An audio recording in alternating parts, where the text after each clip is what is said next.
Shubor nakaslem jong unongsan hima. Ka Meghalaya Youth Federation Bangla Sophe Unit kalalet banbo uda ka jengtho sya uba prastun tensong Menteri Katnat PWD ubadeiru usembod Menteri Rangba Kajela ban shimkhia ya ki jingdon kam ha ka baidei bat ka surok ka dong kathan Bangla Sophi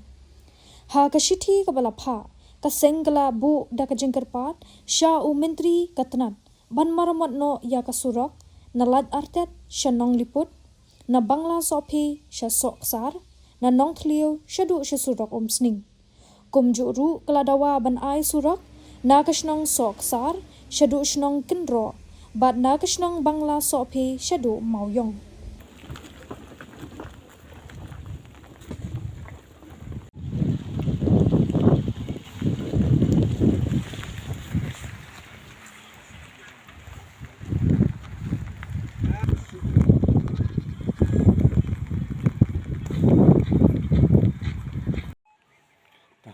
Kerteng jonga kalong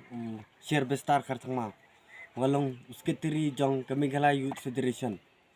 kajingwan inspect jongi yakani kesurak minta kesingi kalong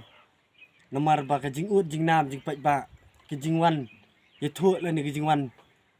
ong sengi kum kaseng bangi terai ya kita kamon subahan minta ka bit kebiang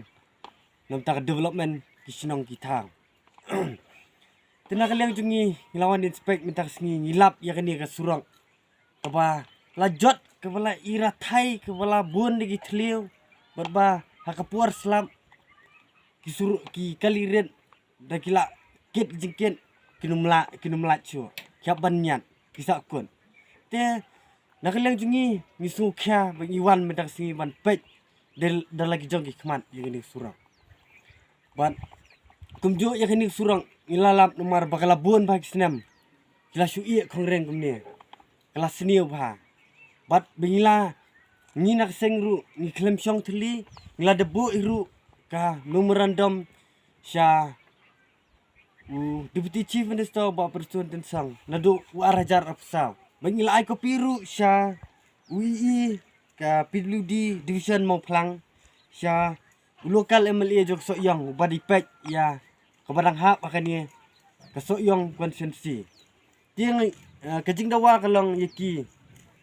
nongmi kemat kumi lokal MLA di ban pek im tak senong kita nama tak kajing bah jing miat surang nama kan jing sok pat ba bat kumju kajing dawa kalong yu iru ba di ban sim khia ya kan ni kam bat nama tak kabet kabyang jong kadong kathan jong ni nama tak kabet kabyang pat ba jinong senong ni borok away nama tak suk san